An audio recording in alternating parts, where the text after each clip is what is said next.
Hello, everyone. This is Leona Abraham Brando. I'm going to be speaking today on some things that many of you are probably aware of, while others are not. There was a time when and I want everyone to remember, we're going to be talking about this country because this country right now is the country that always has something to say about other countries. We're going to be talking about the things that go on in the prison system. There was a time when I, like many others in society, thought that everyone that was in prison was hardcore criminals.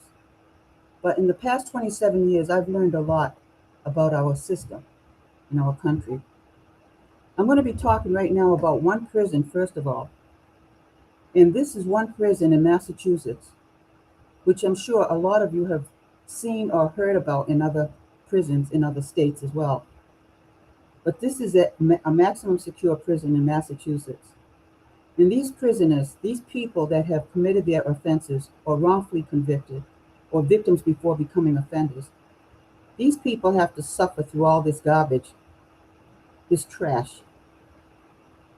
In major areas of concern, in a lot of the blocks in maximum secure prison in Massachusetts, let's say Susan Baranowski, there's been there's been findings of rodents and pest control, food safety, rodent drippings in food service areas, fruit flies and drain flies, moldy produce, raw chicken and beef stored above ready-to-eat food, eggs stored above bread, uncovered food, food that was not properly dated or labeled, a burger patty being held at 128 degrees rather than the required 135 Fahrenheit, dirty refrigeration equipment, damaged gaskets, leaking sinks, improperly stored or overly concentrated chemicals, dirty food contact or food preparation areas, improper storage of wet cloths, pest traps that did not comply with applicable requirements, personal, not properly wearing hair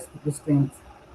They talk about all these things: damaged mattresses, missing blankets, insufficient pillows and linen, broken or inadequate showers, insufficient shower availability, blocked cell vents, non-functioning electrical outlets, damaged exercise equipment, standing water, broken windows, dirty cells common in the common places, tiles in the ceilings falling.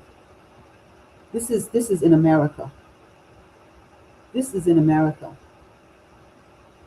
Overcrowding in this maximum. Whether two shower temperatures actually have been corrected or not, we don't know. They go on and on and on and on. There's over 1,220 total deficiencies, blocked ventilations, inadequate shower availability, food safety violations, rodent evidence in food service. I want to ask, and I hope that maybe somebody out there that's listening has the answer to this. Why is it that when politicians do visit any of the prisons, why is it they go to general population, but they do not go in solitary confinement, behavioral assessment units? Why is it they always go to the good side? Are they too afraid to go where the bad things are happening? Because if they go to those that are in solitary confinement or in the behavior assessment units, maybe they're going to find out that these people are not as bad as they're being told or misled to believe. Because I want to tell you, I'm going to talk about this individual again. This individual committed an offense 35 years ago. One fatal shot, unfortunately, a case of mistaken identity, at a time when he was severely depressed, never involved with the law, never involved with drugs or alcohol, a four-year college student, a graduate of Bridgeton Academy in North Bridgeton, Maine, never wearing a tattoo to this day, never involved with any of domestic violence or anything like that. As a matter of fact, he respected women because he was raised by his grandmother and his mother. Yet, throughout the years, because of the victim's family connections, throughout the years, has been deprived of participating in any programs at all.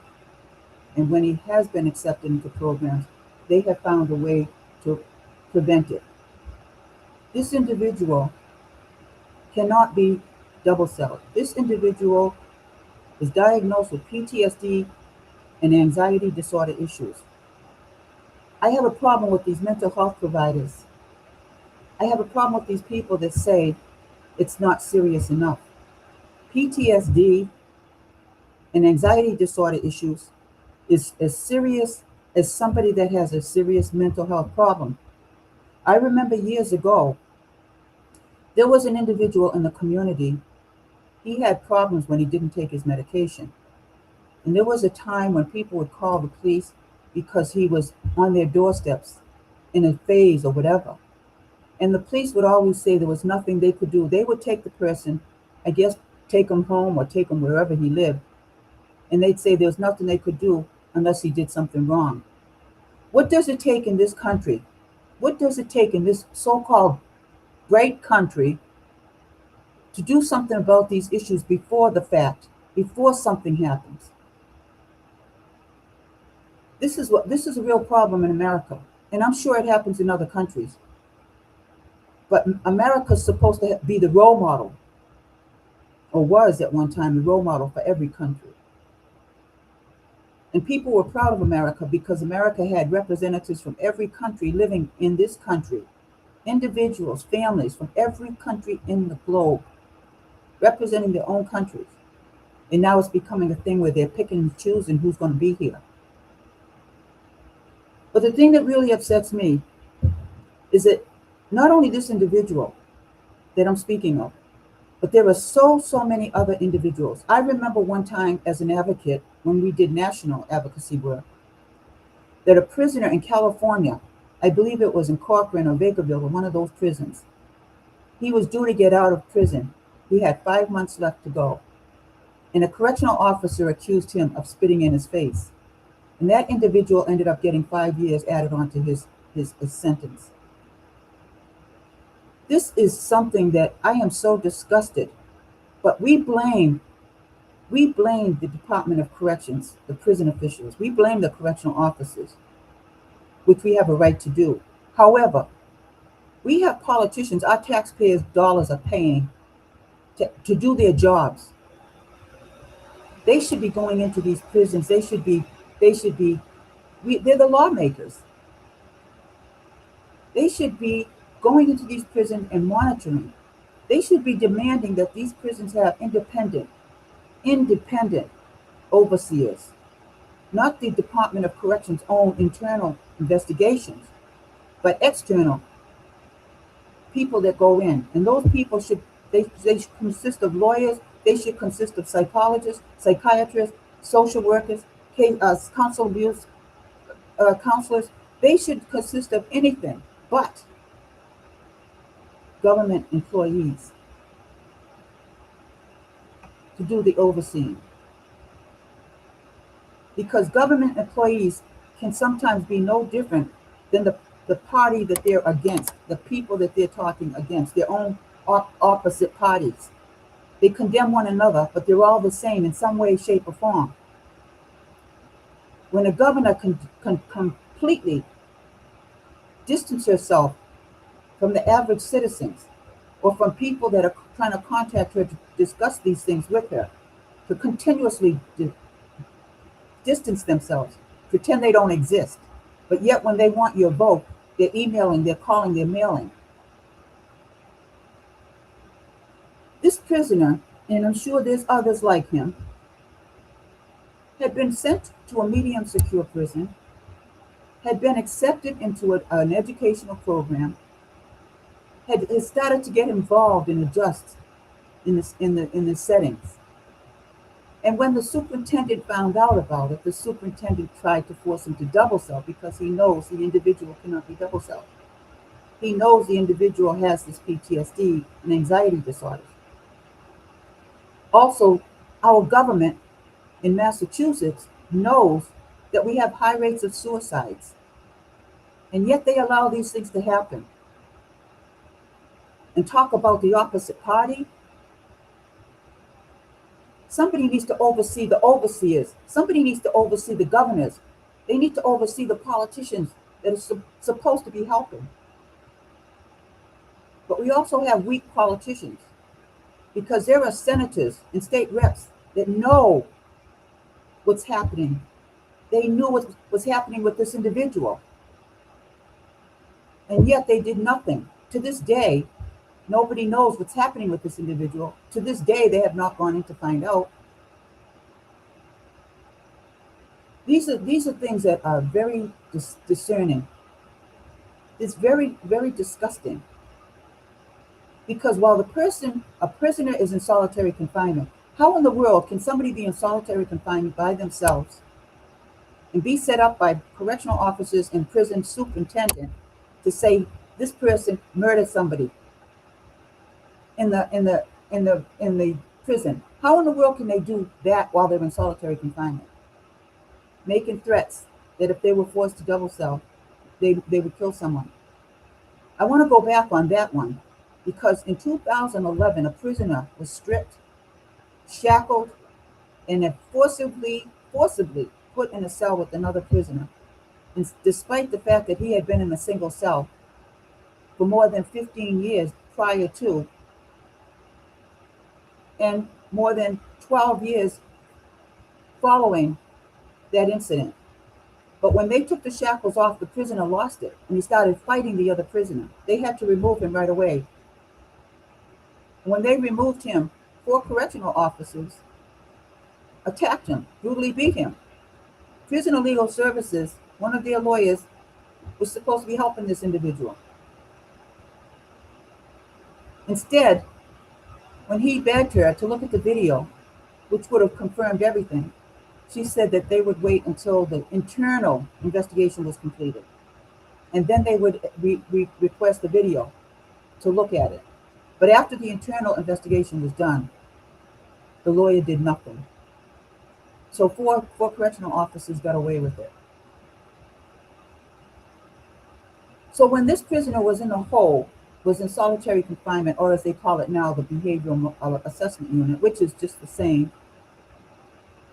When you have PTSD, they recommend that you not put somebody in solitary confinement. Somebody with PTSD and anxiety disorders, you don't put them in solitary confinement for a whole year and expect them not to want to see a mental health worker.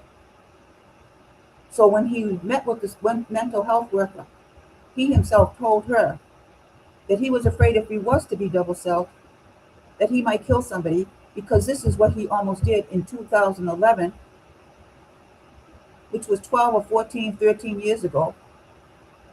And because of that statement, he was sent back to a maximum secure prison. What kind of BS is this? And before this even happened, Undersecretary of Public Safety, Andrew Peck, was contacted. Completely ignored the person. We contacted him, he never responded. We contacted the governor's office, which, by the way, the governor's office, the constituency person, started to help this individual. She herself thought it was terrible what they were doing to him. But as soon as the superintendent called the governor, everything stopped. This is a governor that's supposed to be like our president, supposed to be leading for all people, not just whom she thinks she wants to advocate for. Everything stopped. The Civil Rights Division with the Attorney General's office,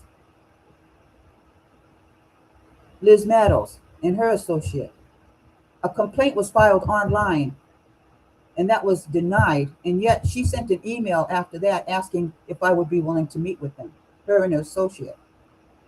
And I did. We did a virtual meeting. And for what, I don't know, other than just to inform me that she's now not the director of Prisoner Legal Services, but the director of the Civil Rights Division with the Attorney General's office. I already knew that. Why waste my time and her associate's time? Just to brag about being the director of a new division with the Attorney General's office. And how do you get to speak with the Attorney General, who probably would understand what was going on? I got more help from somebody higher up that could not do too much because of her position. in the past, present, and future. But to have these correctional officers and these superintendents lie about the incarcerated individuals who have done nothing wrong but try to adjust in the prisons and try to do the right things, to lie and to have any advocacy group, whether it be my group, New Vision Organization, whether it be CPCS, whether it be any other law firm, which many of them will pass the buck on to someone else because they don't want to take on the responsibility. I can see denying prisoners because you have a high caseload. But when you've been denying prisoners, the same prisoners for years, there's something very wrong with that. So here you have somebody that was settling in, that was finally feeling positive about being accepted into a 4-year bachelor's degree program, who now is in a prison with all these violations I just mentioned about the rodents, the droppings, the rotten foods, the broken ceilings, mattresses missing, mattresses damaged. I don't blame the prisoners in many cases. I blame those people who are complaining about the prisoners. It's like right now with all these deaths that have happened recently with these drunken drivers going the wrong direction and causing all these accidents. And who speaks more of it than our governor? Who speaks more of it than our police officers, our politicians? But yet, they're making it so that bars can stay open until 3 o'clock in the morning, and they want it to be permanent. How in the world can people with that mentality be in charge of anything? I call it bias first, racism, power freak, lack of judgment. And a lot of these things, unfortunately, happen because people get put in positions, not because of their education, not because of their lived experience, but because of who they know. Many of you, I'm sure, have been watching the case on television of the mother that killed her 3 sons, her 3 children, and tried to kill herself by jumping out the window. This woman was having a mental problem, and here she is in court. They're being questioned about her sanity when she did what she did. Get someone off the street, get a homeless person, get someone in a homeless shelter who have more intelligence than a lot of these people, because they were questioning one of the psychiatric nurses in the courtroom and asking her if she had gotten any of the mother's records. Had she requested any of it? And she said no. How in the world can a doctor, a nurse, or anybody have a patient that's having a mental problem, and just because she seems normal to them at that instance, they're going to judge her on that? I know of many people who have gone through the mental issues. I know of a young man that was so depressed, his friends were trying to get him to go out with them, just to get him out of his room. He was so depressed he couldn't. One morning, one of his friends called and asked if he wanted to go to the gym. It was a nice, beautiful day and everything. So he said, he jumps out of bed, he's starting to get dressed, he's feeling really good for that moment. And then all of a sudden, he got back into bed. That same day, that same hour. No one knows how someone is going to feel from one minute to the next. And severe depression can eventually turn into homicide instead of suicide. And it doesn't take a psychiatrist or a psychologist to know these things. But our so-called educated psychologists and psychiatrists getting paid all these thousands and thousands of dollars are not, you don't hear them out in the public speaking on these issues. You don't hear them defending anybody out there with mental illnesses. And we do have, in this country, we have an epidemic of mental illnesses and addictions. It goes right up to the top in leadership. People can have problems, psychological problems, and they may not even show it. It can be inside. They're hurting. And we have so many people in the media right now that have written books. They're before the media, they're before the nation and the globe, talking about their books.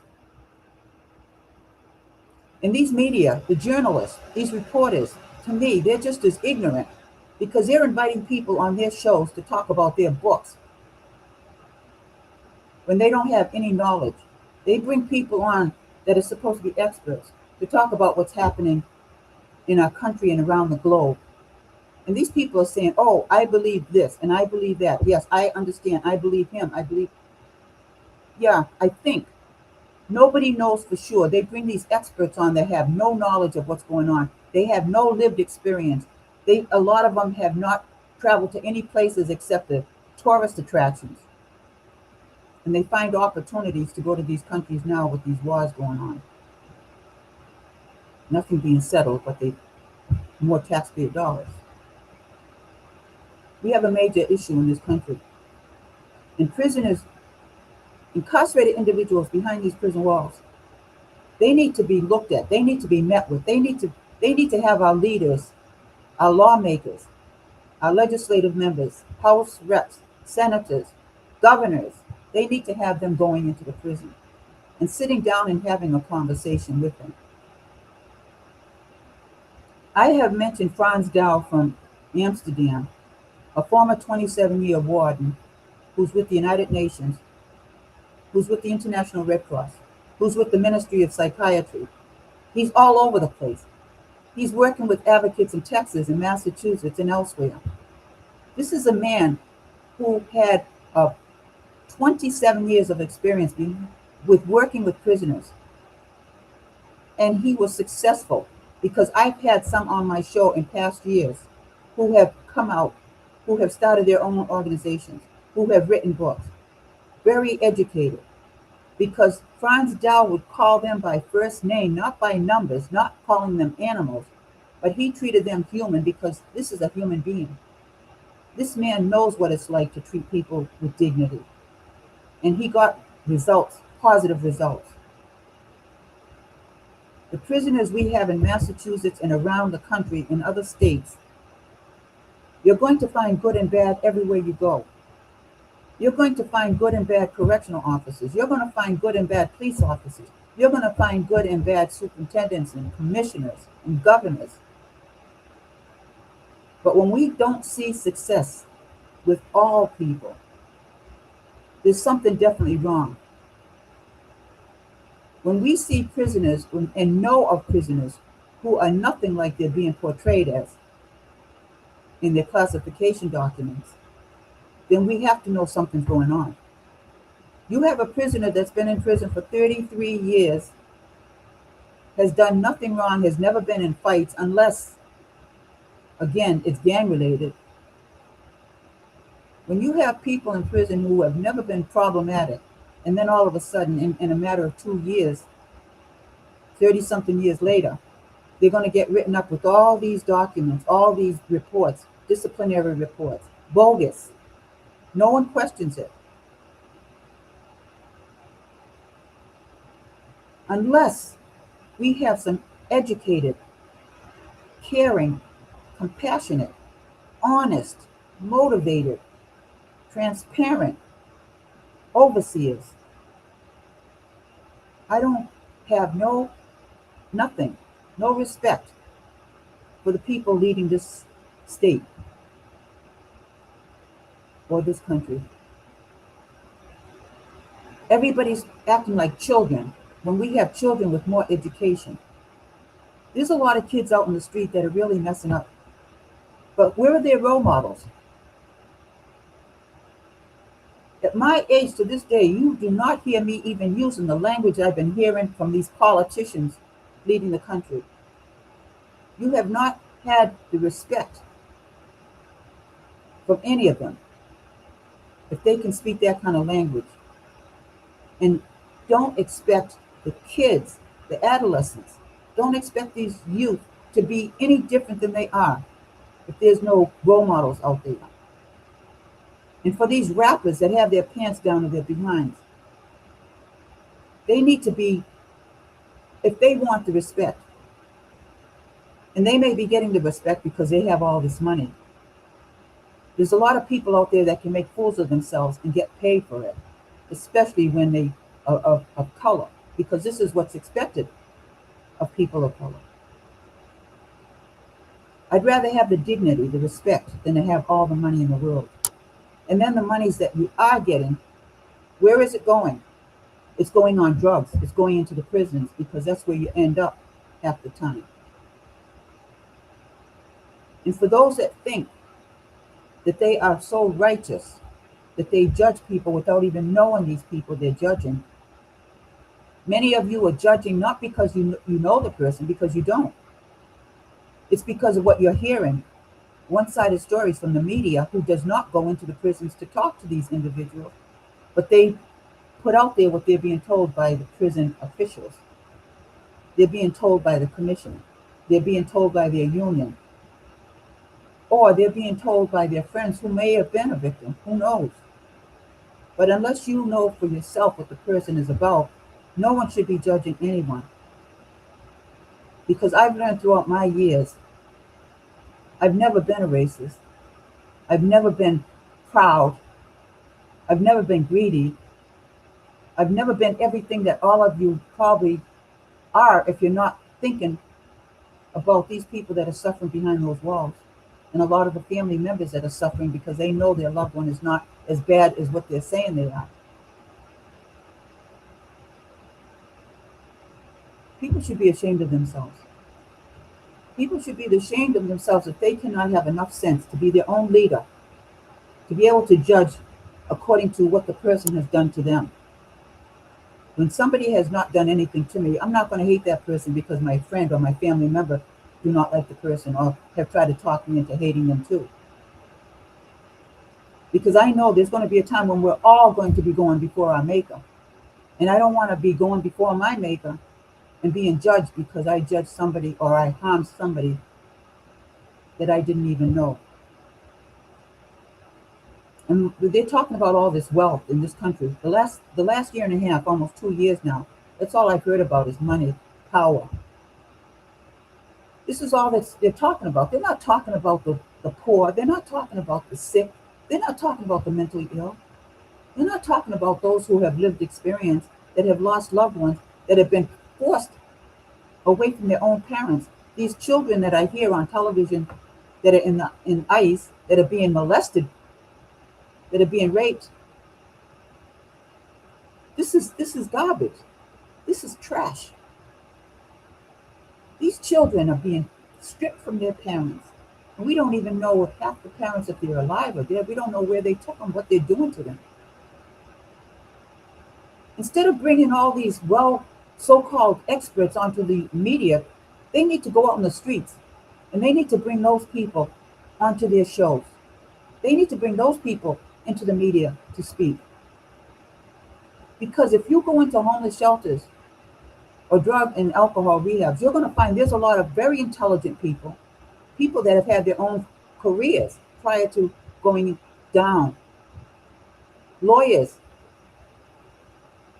who have lost everything because they became alcoholics with the stress, with everything that went on. You're going to find people like that in the homeless shelters. You're going to find some on the street because that's where a lot of them are, the ones that didn't bring themselves back up again. And it's very difficult to bring yourself back up once you have fallen that low. But getting back to mental illnesses, I know what it is. I know myself personally that sometimes people can end up killing themselves, committing suicide or attempting suicide, or they can unfortunately harm others, because we never know where this mental health issue is going to take us. We never know how serious it is. And people that are mentally ill do not know how to go for help because they are not capable of understanding how serious their issue is. And a lot of these prisoners that didn't go for help because they were underage and their parent didn't take them, or they were over 21 and didn't realize how serious their condition was, we can't blame them if they did not know or understand how serious their situation is. And this mother of these 3 children that just killed her 3 children, what's going to happen to her? If she goes to prison for life, what's that going to do? She may attempt or will attempt to do the same thing, because now she's going to be even more depressed, because at her depressed state, she killed her 3 children. At her depressed state, she attempted to kill herself, and all she did was to paralyze herself completely, so she'll never be normal again, mentally or physically. So instead of the courts demeaning her and to make her go through all of this all over again, they need to put her in a long-term residential psychiatric treatment facility for however long it takes to get stability back in her mind, if that's at all possible now. We don't need to see prisons used as an alternative to mental health issues, and that's just what's happening. Prisons are using their contracted providers like WellPath, where WellPath has over 1,800 lawsuits filed against them. They lost their contract in Massachusetts thanks to Elizabeth Warren, Senator Warren, and Senator Markey.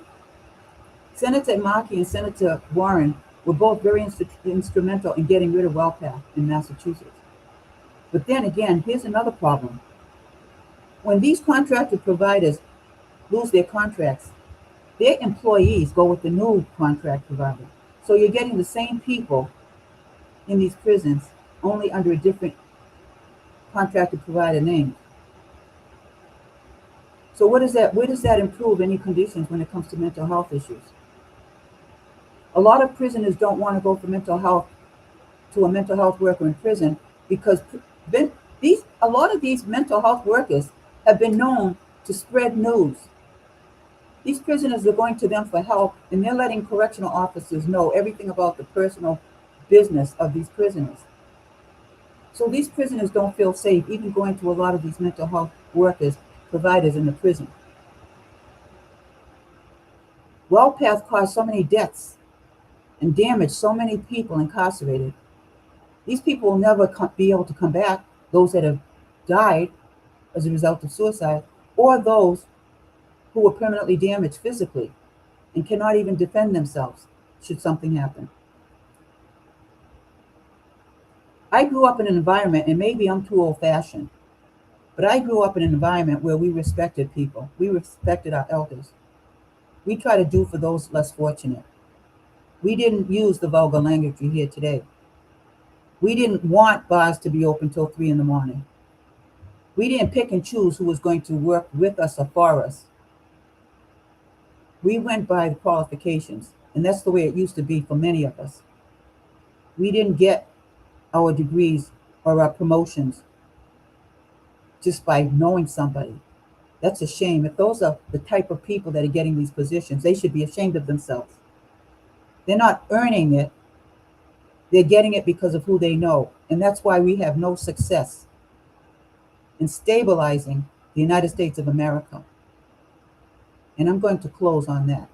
I thank you all for listening, and we are going to end this episode. Thank you.